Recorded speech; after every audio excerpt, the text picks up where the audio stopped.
잠깐 보이실까 모르겠는데 창세기 2장 22절 23절 잘하는 말씀인데 읽어드리겠습니다. 여호와 하나님이 아담에게서 취하신 그 갈빗대로 여자를 만드시고 그를 아담에게로 이끌어 오시니 아담이 가로되 이는 내 뼈 중에 뼈요 살 중에 상이라 이것을 남자에게서 취하여 줬은즉 여자라 칭하리라. 그래서 오늘은 여기 그 갈빗대로 여자를 만드시고 할 때 그 만드신다라는 내용을 좀 말씀을 드릴게요. 그냥 성경은 단순히 그냥 갈빗대 하나를 여자 만들었다 이런 의미만 하는 게 아니에요. 그래서 오늘은 이 만드시고라는 이 바나라는 히브리어 단어가 성경에서 어디에 어떤 의미로 사용되었는지를 알면 하나님이 아담의 갈빗대 하나를 가지고 여자를 만들었던 이 말씀을 통해서 하나님이 진짜 말하고 싶은 내용을 우리가 알 수 있는 거예요. 그래서 이 내용을 좀 말씀을 드리려고 합니다. 갈빗대로 여자를 만들다고 할 때 이 만들다라는 단어가요. 바나라는 단어인데 세우다, 짓다, 건축하다. 그러니까 만든다는 표현을 성경은 어떤 때는요. 뭐 집을 짓는다든지 아니면 성읍을 짓는다든지 어떤 것을 건축할 때 이 단어를 사용을 하고 있다는 거예요. 그래서 이 단어가 어디에 주로 쓰이는가를 찾아봤더니 가옥이나 성읍이나 산당이나 제단이나 성체나 망대나 아니면 성벽을 건축할 때 또는요 가문을 세우고 자손을 번성하게 할 때 이 단어가 사용이 되었다는 거예요. 그러니까 주로 누구에게 사용이 되냐면 사람과 하나님에게 이 단어가 사용이 되어졌어요. 그리고 만들다라는 단어가요 계속법이에요. 계속법. 그러니까 하나님과 사람이 뭔가를 계속해서 짓기도 하고 만들기도 하고 건축하기도 하는 그러한 의미를 지금 설명하고 있다는 겁니다.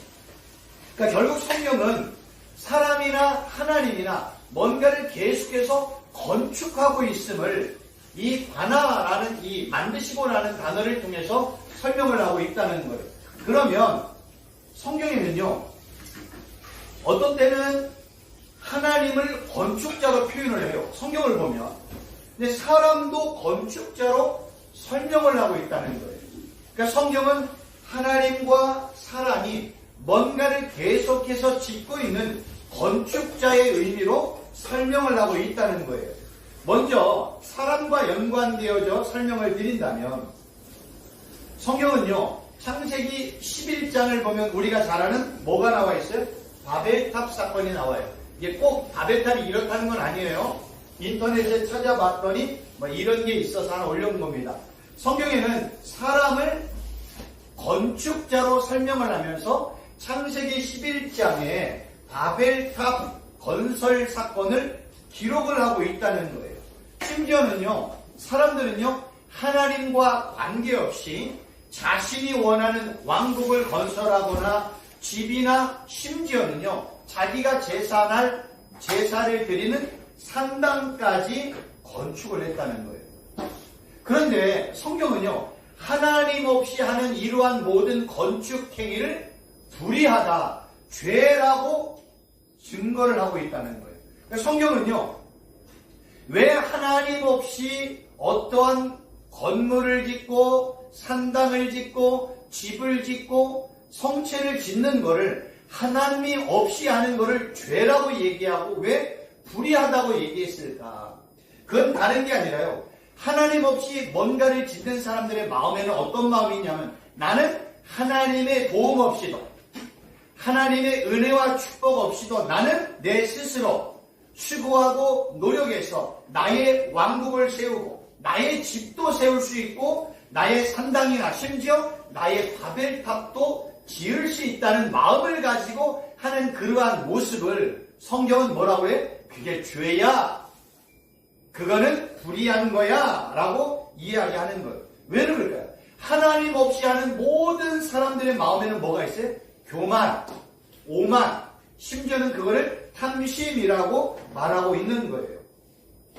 그래서 성경은요, 하나님을 설명할 때 불의한 자들이 지은 어떤 건물, 건축되어진 어떤 건물들을 무너뜨리시고 심판하는 하나님으로 설명을 한다는 거예요.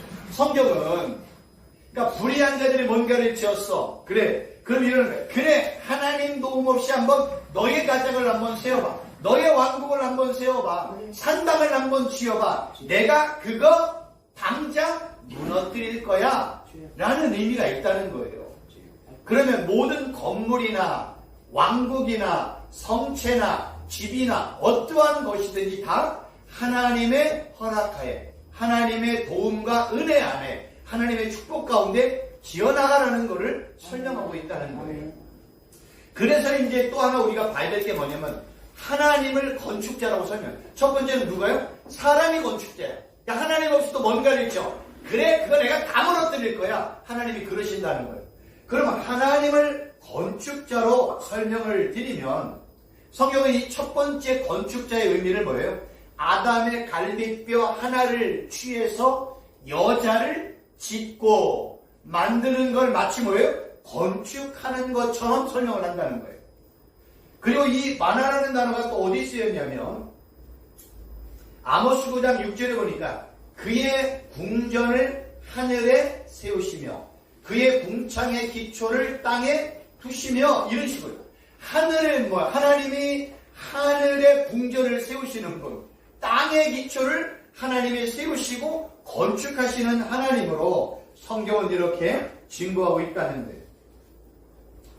이렇게 하나님께서는 왜 하나님을 건축자로 설명을 드리냐면 하나님 없이 자기 왕국을 세우고 성전을 짓고 집을 건축하고 성벽을 짓는 모든 일들이 하나님 없이 하는 모든 일들은 어리석다. 그건 복이 되지 않는다고 성경은 반복해서 이야기해요. 그래서 시편 127편 1절에 뭐라고 해요?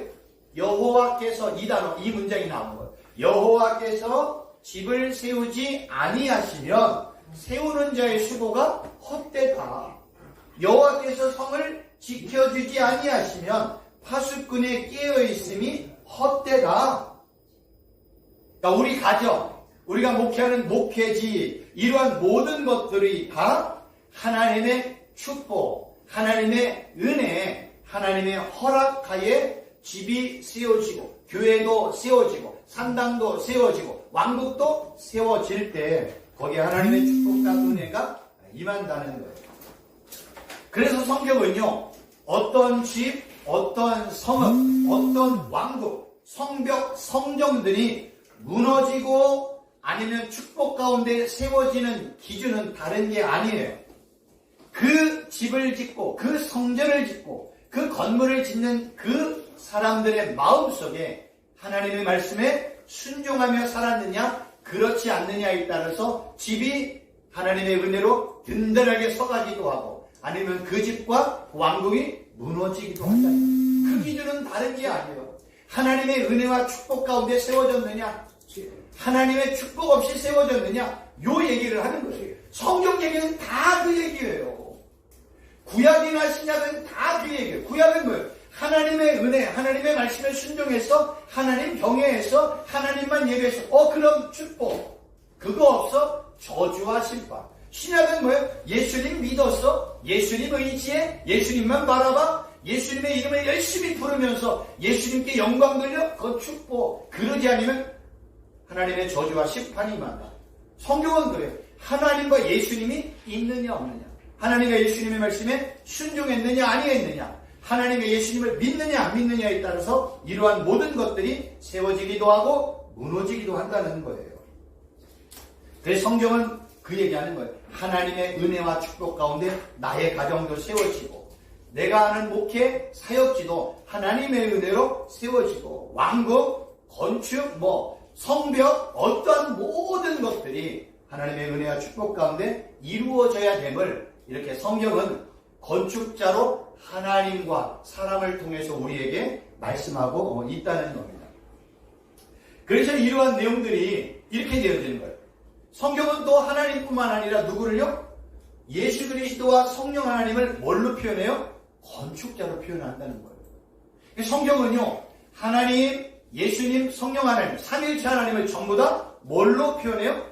건축자로 표현을 한다는 거예요. 그래서 우리는 신약 성경과 구약 성경의 건축과 연관되어지는 내용들을 공부를 하면 하나님과 예수님과 성령 하나님께서 어떠한 건물을 건축하고 견고하게 세워나가는 것을 알 수 있다는 거예요. 이런 내용들은 특별히 신약 성경을 통해서는 더 분명하게 나와 있습니다. 신약 성경에 보면 에베소서 2장 21절 그의 안에서 건물마다 서로 연결하여 주 안에서 성전이 되어가고, 여기서 이 건물이라는 단어는 그냥 단순히 건물, 우리 신학교 건물, 예배당 건물 이런 의미가 아니에요. 이보다 더 많아요.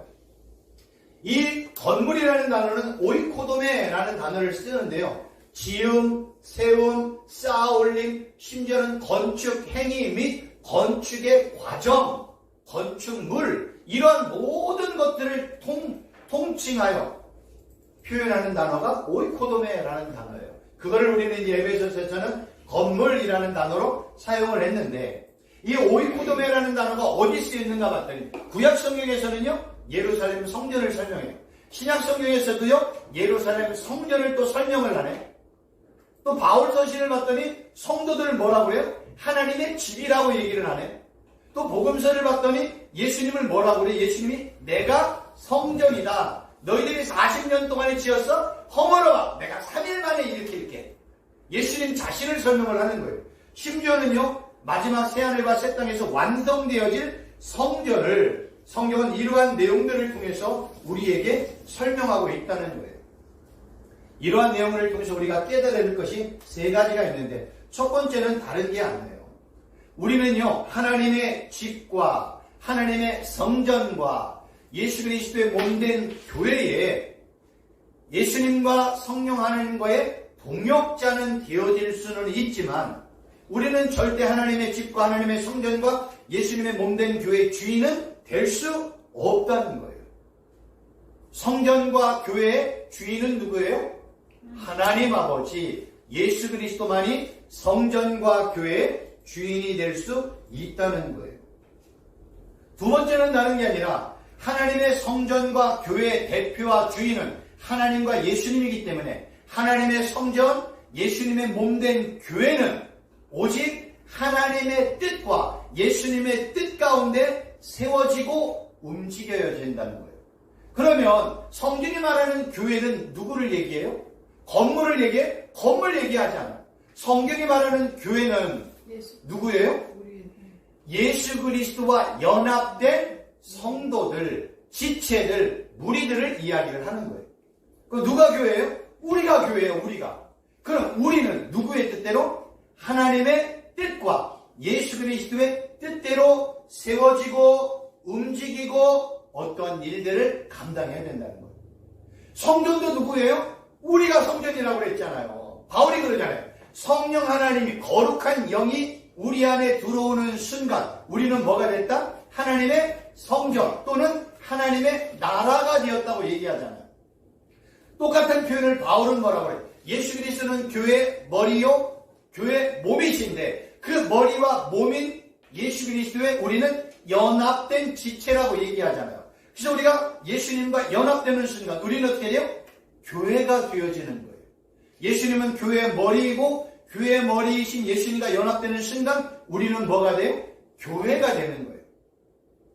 성전이신 예수님과 내가 연합되는 순간 내가 뭐가 된다고요? 교회. 성전이 되는 형국이나 교회 머리이신 예수님과 연합되는 순간 내가 뭐가 되는 거예요? 교회가 되는 거예요. 그러면 구약이 말하는 하나님의 성전도 누구에게서 규결이 돼요? 예수님에게서 규결이 되잖아요. 구약의 모든 성전의 이야기, 성막의 이야기, 성전과 성막 안의 기념들의 얘기는 다 누구 얘기예요? 예수님의 이야기잖아요. 예수님, 내가 성전이다, 내가. 그 얘기하는 거예요. 그리고 신약에 언급되어 있던 서신서 언급했던 모든 교회의 내용은 누구를 얘기해요? 교회 머리이신 예수님. 그리고 교회인 우리. 그럼 뭐예요? 예수님은 성전도 되고 교회 머리가 되는 순간 또 우리도 뭐예요? 예수님을 믿음으로 말하면 우리도 성전이 됐네. 우리도 뭐가 돼요? 교회가 된 거예요. 성경은 이렇게 표현한다니까요.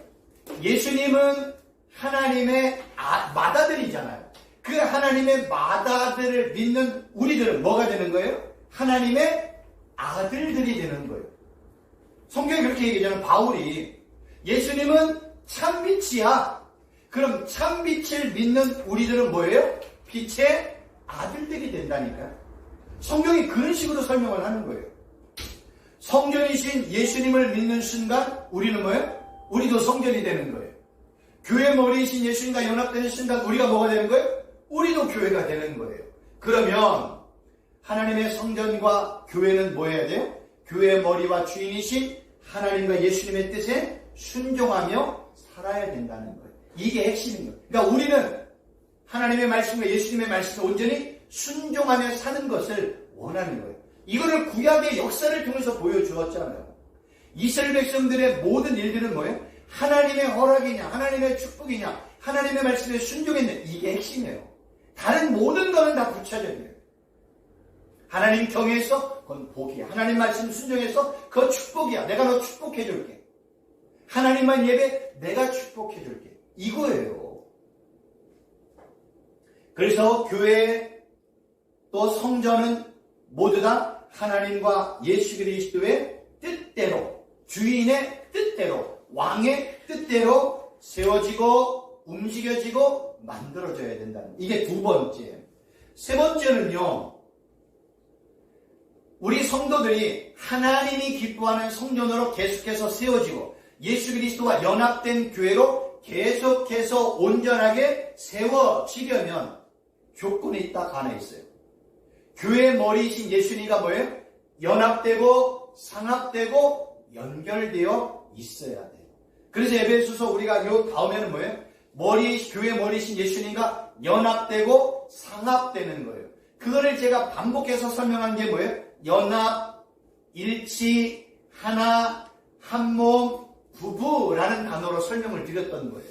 이렇게 교회 머리이신 예수님과 연합되고 하나 되고 일치되고 그 다음에 한 몸이 되고 부부가 되어질 때 예수 그리스도를 통해서 예수님과 연합된 그 교회들이 온전하게 든든히 서갈 수가 있는 거예요. 이거를 요한복음 15장에서는 뭐예요? 포도나무 줄기와 가지로 설명을 드렸다니까요.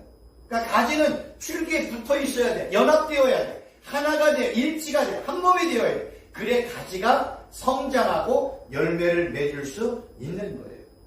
그러니까 교회는, 하나님의 성전은요, 인간의 노력과 수고와 애씀을 통해서 절대로 세워질 수 없다. 요거 설명하고 싶은 거예요. 근데 구약의 이스라엘 역사를 보면 뭐예요? 하나님의 은혜 없이도 하나님의 성전을 세우려고 했고 하나님의 성전을 자기들이 지키려고 노력을 했잖아요. 근데 하나님이 뭐예요? 여지없이 다 무너뜨렸잖아요. 그런 표현을 쓰는 거예요. 그러면 이제 우리가 또 배워야 될 게 뭐냐면, 여기 보면 그의 안에서 건물마다 서로 연결하여 주 안에서 성전이 되어가고, 지금 건물 설명했잖아요. 이제는 되어간다라는 단어의 의미를 좀 설명을 드릴게요. 이 되어간다라는 단어가 뭐냐면, 뭐가 되어간다 이런 의미보다는요, 자라게 하다, 성장하다, 증가하다, 심지어는요 풍성하게 결실을 맺게 하다. 그러니까 예수님과 연합된 이 성전은 뭐예요? 계속해서 성전으로 성장하고 성전으로서의 열매를 풍성하게 맺어간다라는 거예요. 그럼 이 되어가라는 이 아옥상어라는 단어가 어떤 의미로 사용되냐면, 식물이 자라는 자연적인 성장 또는 영적 성장이 교회의 성장과 믿음의 성장에 이 단어가 사용이 되었다는 거예요.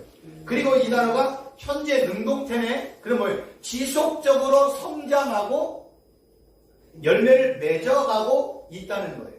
그러니까 성경은 예수님과 연합된 모든 가지들, 예수님과 연합된 모든 지체들, 교회들은 계속해서 뭐예요? 계속해서 성장해야 돼. 계속해서 풍성한 열매를 맺어가야 된다니까요. 만약에 열매가 없다, 성장하지 못한, 그건 문제가 있다는 거예요. 가지는요, 줄기에만 붙어있기만 하면 머리이신 예수님을 통해서 공급되어지는 그 양분, 양식, 생명의 떡, 생수의 말씀을 통해서 가지는요, 무조건 자라게 돼요. 붙어있기만 하면. 그래서 이 교회의 성장과 성도들의 믿음의 성장은 어디 안에서? 성령 안에서. 누구와? 예수 그리스도와 연합할 때만이 하나님의 성전, 예수 그리스도의 몸된 교회는 계속해서 성장할 수 있고요. 심지어는요, 30배, 60배, 100배 열매로 맺혀질 수가 있다는 거예요. 그래서 바울이 골로새서 2장 19절 이렇게 얘기해요. 머리를 붙들지 아니하는지라 온몸이 머리로 말미암아 마디와 힘줄로 공급함을 받고 연합하여 하나님이 자라게 하심으로 자라느니라. 그러니까 결국 자라게 하는 건 누구예요? 그건 하나님이에요. 누구를 자라게? 예수 그리스도와 연합된 자. 머리의 통치를 받고 머리로부터 인도함을 받고 예수님을 통해서 공급받고 양식받는 그러한 지체들, 가지들, 교회들은요, 하나님이 계속해서 성장시키고 자라나게 하신다는 거예요. 그러면 정리를 한다면 성경이 이런 식으로 표현하는 거예요. 하나님께서 아담의 갈비뼈 하나를 취해서 여자를 만들었잖아요. 그래서 아담과 하와가 한 몸이 되어서 자녀를 낳게 하는 게 하나님의 목적이었어요. 마찬가지로 신부인 교회들도요, 신랑이신 예수님과 연합되어 한 몸 하나가 되어서 뭘 만들어가는 거예요? 믿음의 아들들을 세워나가는 거예요. 똑같잖아요. 신랑인 아담과 신부인 하와가 하나가 되고 한 몸이 되고 부부가 되어서 하나님의 허락하여 하나님의 은혜에 자녀를 낳아야 되는 게 맞는데 이 악한 사단의 미혹과 괴계에 넘어가서 이것이 실패가 되었잖아요. 그럼 이게 이 실패된 걸 누가 완성해요? 두 번째 아담인 예수님이 이 땅에 오셨는데 성경은 그 두 번째 아담을 누구라고 얘기해요? 예수 그리스도. 그리고 신부를 누구라고 그래? 교회. 그래서 교회는 신랑이신 예수님과 연합되어 한 몸 하나가 되어 뭘 만들어요? 믿음의 아들들, 믿음의 열매를 맺혀가야 되는 거예요. 성경은 이렇게 설명하고 싶은 거예요. 그래서 아담과 하와가 부부가 되었음을 바울이 그대로 이거는 교회와 예수 그리스도와의 관계로 설명을 했잖아요. 그게 에베소서 5장의 이야기라니까요. 그 내용이 똑같아요. 그러니까 우리는 이 두 내용을 연합하여 봐야지 이거를 따로 국밥으로 보게 되어지면 창세기 2장의 내용과 에베소서 5장의 내용은 절대로 연결시킬 수 없어요. 근데 바울은요, 창세기 2장에 언급된 그 내용, 그 문장을 그대로 따서 남자와 여자는 부모를 떠나 한 몸이 되어 그 설명을 드린 이유는 창세기의 아담과 하와의 이야기는 바로 신약시대 예수님의 신랑이신 예수님과 신부인 교회의 연관됨, 연합됨을 분명하게 설명을 하고 있다는 거예요. 그리고 또 이제 우리가 연관해서 봐야 될 내용이 바로 뭐냐면 금방 설명을 드렸던 이 내용이에요. 창세기 2장 21, 22절 여호와 하나님이 아담을 깊이 잠들게 하심에 잠들매 그가 갈빗대 하나를 취하고 살로 대신 치우시고 여호와 하나님이 아담에게 취하신 그 갈빗대로 여자를 만들었다. 이 내용인 거예요. 그리고 이 내용에서 이제 뭐라고 표현하냐면 2장 24절에 이러므로 남자가 부모를 떠나 그의 아내와 합하여 둘이 한 몸을 이룬지라. 여기서 이 합하다는 단어가요 너무 중요해요. 여기서 이 합하다라는 단어는요, 잠깐만요.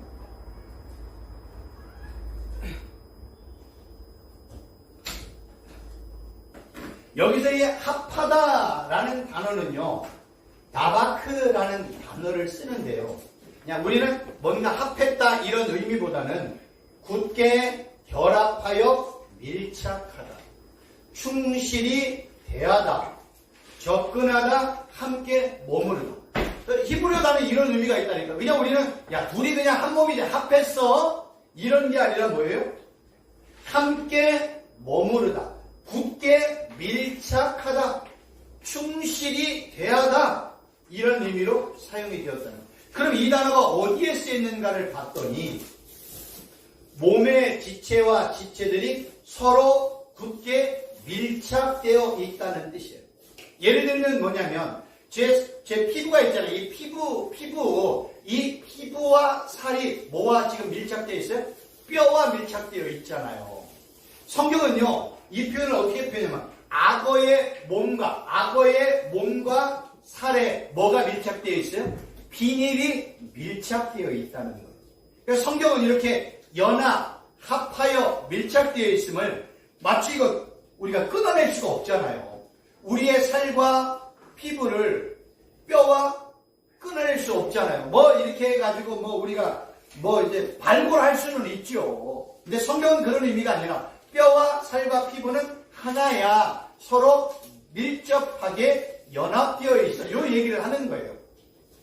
두 번째는 뭐냐면 몸의 지체는 땅과 진토에 붙어 있다는 거예요. 그러니까 우리는 지금 어디에 붙어 있는 거예요? 땅. 왜 땅에 붙어 있다고 얘기할까요? 아담은 어디로부터 나왔어요? 땅으로부터 나왔잖아요. 그래서 그렇게 설명을 하는 거예요. 그러니까 인간은 땅을 떠나서는 못 살아. 그 얘기, 아담은 땅을 떠나서는 못 살아. 왜요? 근원이 거기 있으니까. 그래서 인간은 땅과 밀착되어 있다. 이런 의미. 근데 이제 세 번째가 중요한 거예요. 보세요. 애정과 충성으로 어떤 사람에게 굳게 결합되거나 밀착되어 있다. 그러니까 부부는요, 아담과 하와가 합하여 하나가 되었다는 건 뭐냐면 서로에 대한 애정이나 충성을 가지고 아담은 하와에게, 하와는 아담에게 서로 뭐예요? 충성과 애정으로 밀착되어 있거나 결합되어 있을 때를 뭐라고요? 부부, 하나, 일치, 한 몸이라고 이렇게 성경은 설명하고 있다는 거예요. 그러니까 성경은 이러한 내용들을 통해서 정말로 얘기하고 싶은 건 뭐예요? 우리가 예수 그리스도와 신랑이신 예수님을 애정과 충성과 사랑으로 서로 굳게 밀착되어 있고 결합되어 있는 거. 요거 묻고 싶은 거예요. 예수는 우리에게 그렇게 할까 안 할까요? 100% 그렇게 하지요. 1000% 1000% 그렇게 하지요. 예수님은, 하나님은 우리를 사랑과 애정과 충성으로 우리와 연합되기를 기뻐하세요. 우리와 밀착되어 있기를 기뻐하세요. 근데 항상 문제가 생기고 사고가 터지는 건 누구로부터 터져요? 인간으로부터 터진다니까. 인간으로부터. 그 애정을 물리치고 그 충성을 거부하고 누구에게로 가요? 다른 남자, 다른 남편을 찾아가는 거예요. 성경은 이렇게 다른 남자, 다른 남편을 누구라고 그랬어요? 제가 너무나 반복해서 말씀을 드렸는데 바알과 아세라를 얘기를 한다고 그랬잖아요. 그래서 구약 성경에는요, 하나님과 바알과의 싸움이야. 인간이 만든 이 신, 창조주 하나님과 인간이 만든 바알과 아세라의 싸움이라니까요. 그래서 제가 누누이 말씀드렸잖아요. 성경에서는 하나님을 하나님으로, 남편으로, 아버지로, 주님으로도 설명을 드렸잖아요. 지난 시간에 바알의 뜻이 뭐예요? 신의 의미가 있어요. 하나님 또는 뭐예요? 남편의 의미가 있다니까요. 또 주인의 의미가 있는 거야. 그래서 이스라엘 백성들이 진짜 창조주 하나님을 보이지 않는 남편, 보이지 않는 하나님, 보이지 않는 하나님을 선택할 거냐. 아니면 내 눈에 보이는, 내가 만들어서 내 눈에, 내 앞에 있는 가짜 신, 가짜 아버지, 가짜 남편인 바알을 선택할 거냐. 이 싸움을 하는 거예요.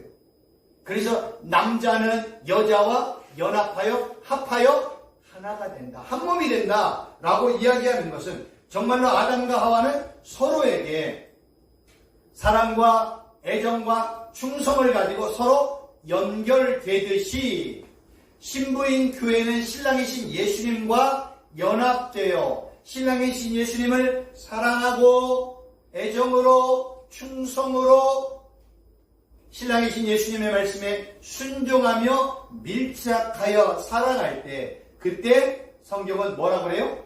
부부 합하여졌다, 한 몸이다, 일치가 되었다. 이렇게 설명하고 있는 거예요. 그러면 여자는 남자 아담에게서 떠나면 안 되겠네요. 하와는 쥐거나 사나 남자와 연합되어 밀착되어 결합되어 살아야 되네요. 그러면 신부인 교회는요, 죽으나 사나 살아있으나 힘드나 일이 잘 되나 신랑이신 예수님을 떠나면 안 돼요? 절대로 떠나면 안 되는 거예요. 떠나는 순간 망하는 거예요. 그래서 이러한 연합과 일치를 예레미야 13장 11절에 이렇게 표현해요. 여호와의 말씀이니라 띠가 사람의 허리에 속함같이 내가 이스라엘 온 집과 유다 온 집으로 내게 속하게 하여 그들로 내 백성이 되게 하며 내 이름과 명예와 영광이 되게 하려 하였나니 그들이 듣지 아니하였다.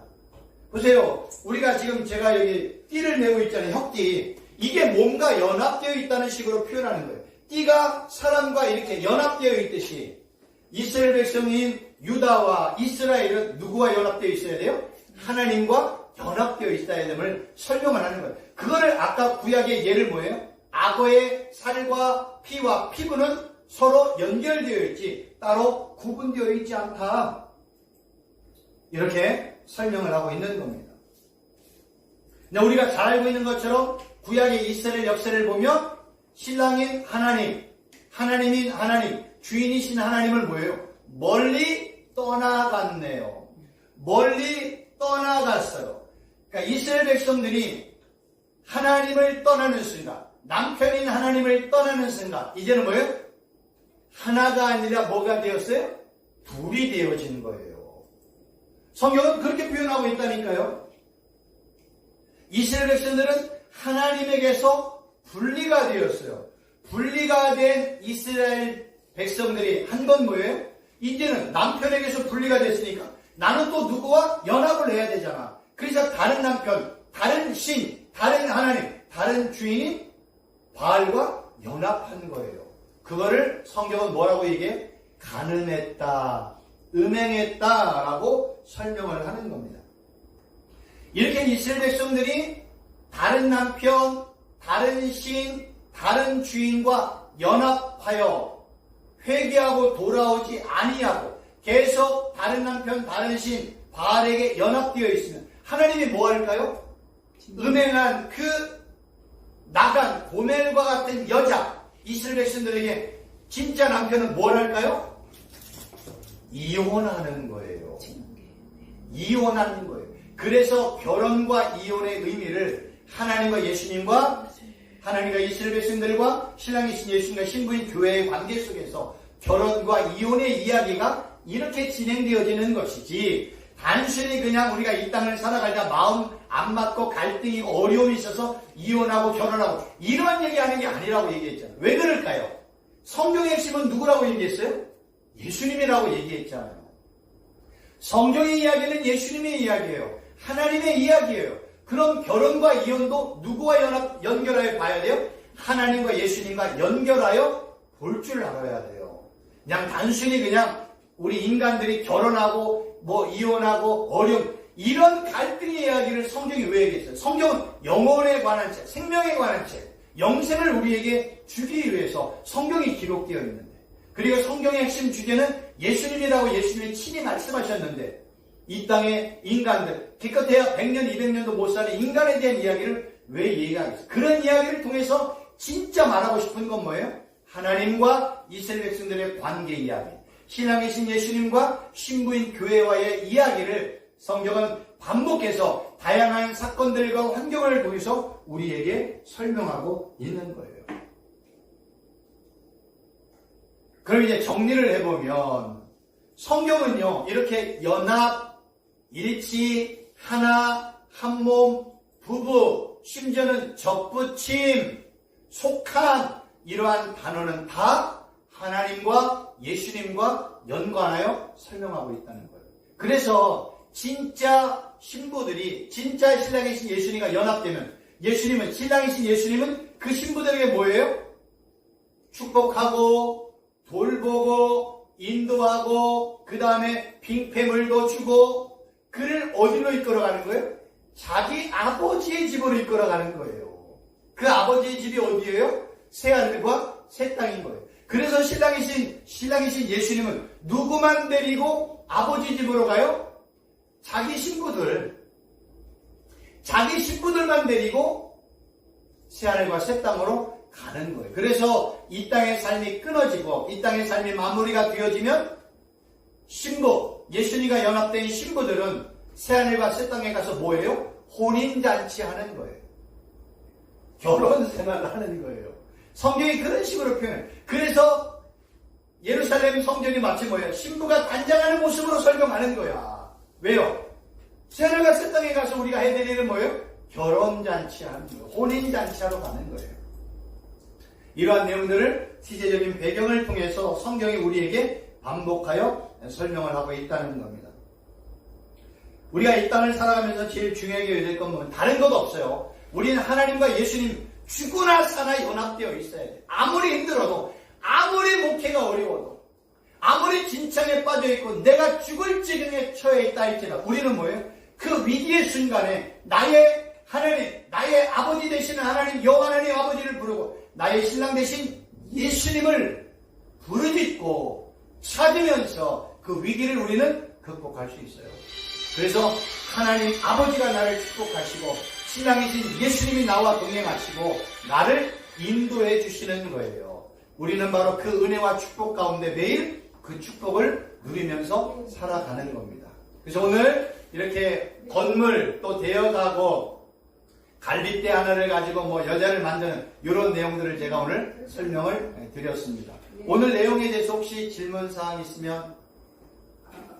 새하늘과 새 땅 다음에 그 다음에 천국이 있는 거예요? 아니에요. 그 똑같은 표현이에요. 근데 그 지금 목사님 말씀하시기는 새하늘과 새 땅 다음에 천국 잔치가 이루어져요. 아니요, 똑같아요. 그러니까 새하늘과 새 땅에서 하는 게 혼인잔치. 혼인잔치. 네, 그거를 천국잔치라고 표현하기도 하고 혼인잔치라고도 표현을 하는 거예요. 그러니까 결국 우리가 새하늘과 새 땅에 사는 일은 혼인잔치 하는 거예요. 누구만 데리고? 내 신부만 데리고. 그래서 신랑이 올 때, 야, 너 기름 준비했느냐? 이런, 지혜로운, 다섯 처녀, 어리석은 다섯 처녀인가요? 열 처녀인가요? 그 처녀들에 대한 이야기가 나오고, 왕이 자기 아들을 위해 신부를 맞아들일 때 손님들을 초청하는 그러한 내용들이 다 기록이 되어 있는 게 뭐냐면, 결국 우리가 마지막 새하늘과 새 땅에 가서 예수님과 영원한 혼인잔치하러 가는 거예요. 그 은혜 가운데 우리가 영원히 사는 거예요. 또 다른 질문 있으십니까? 없으면 기도하고 마치겠습니다. 하나님 아버지, 오늘 또 하나님께서 주신 귀한 말씀 잘 배웁니다. 또 잘 깨닫게 하시고 이 말씀대로 우리는 오직 죽으나 사나 우리 하나님 아버지와 신랑이신 우리 예수님과 날마다 연합되며 하나 되고 일치되고 하나님의 예수님의 말씀에 순종하며 살아가 하나님께서 신랑이신 예수님께서 우리에게 베풀어 주시는 그 놀라운 은혜와 축복을 풍성하게 30배, 60배, 100배로 누리며 나누며 섬기며 베푸는 우리 귀한 우리 목사님들 되게 하여 주옵소서. 예수님의 이름으로 간절히 기도하옵나이다.